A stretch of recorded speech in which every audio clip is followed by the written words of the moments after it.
to. This is for the rear panel.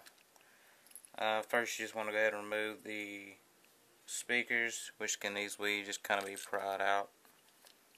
I mean, they pretty much fall out anyway, but you might have to give it just a little extra to get them out. You got like this little plastic kind of retainer for the power wire and the ribbon cable for the touchscreen.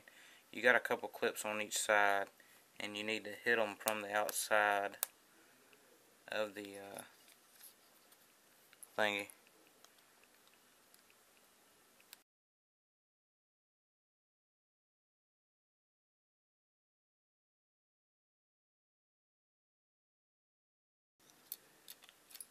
And once you do that, you can just pop it out.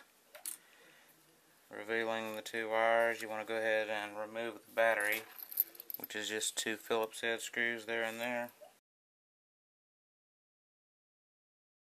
We'll release the little crossbar that holds the battery in place, and you can just kind of dump it out and carefully feed the wire through.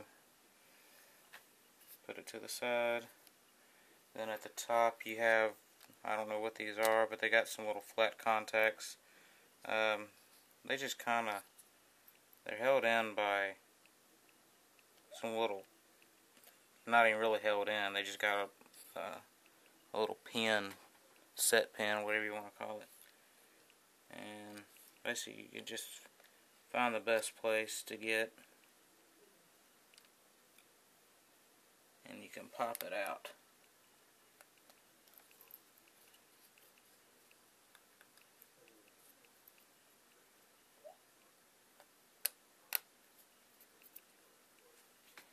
Like that. Pretty much the only thing to remove is the rear panel. This is the same. The reason why I decided not to remove the front of the PS Vita is because this back piece is pretty much the same.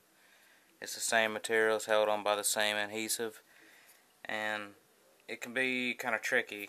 But up at the top where you just released those little doodads or whatever they are, there's a couple holes on each side. Basically what I did is I took something soft. This is like just a plastic sticker, I don't know, but I flattened the end that way it wouldn't poke through, because this stuff is real thin and you could probably kind of easily distort it if you ain't too careful. But using that hole from the clip, I basically pressed through just enough to open a gap. And when you do this, you can use the little, your card or whatever you're using, preferably something like this, and slide it in the gap, and you can remove that. And now you can slowly work the panel loose. Now over on this side you don't have to be as careful because the touch panel isn't over that far, but as you get toward the middle you kind of want to be really careful.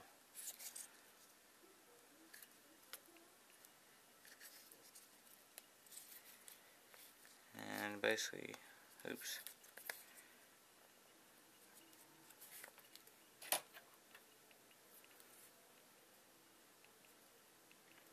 I'll let my card slip out. See, I mean, really you could peel this thing off, but to keep from fucking it up, I've already had this panel off once, and you really can't even tell. And that's because I was careful the first time when I took it off. I didn't let, I didn't let myself get carried away. I just kind of slowly released it.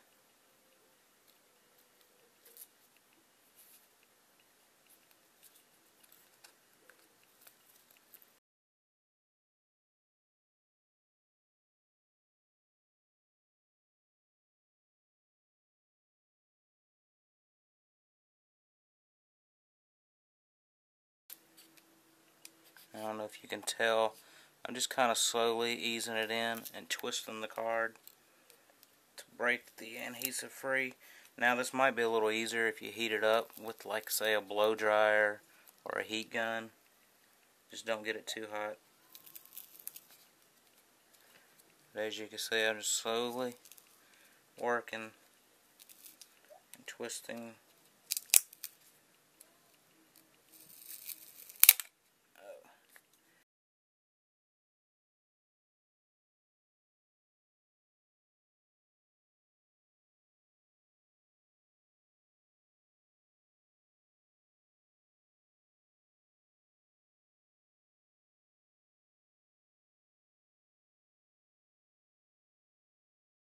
Now you want to make sure the inside ribbon cable is kind of free.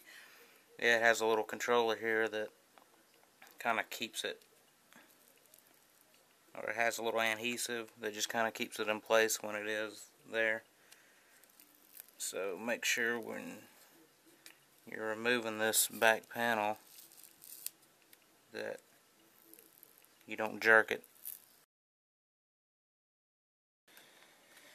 And you can see the panel is very, very thin.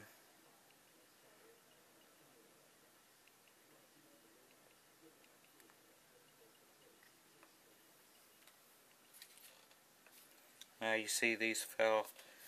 You don't want to lose these. These fell out. One goes here, and the other goes here. And there are little contacts, like grounding points, I guess. But they do fall out, so be careful not to lose them. Anyway, that concludes the disassembly. I hope you guys find it useful. Just make sure you take your time, go easy with it, don't get too carried away, and you shouldn't fuck nothing up too bad.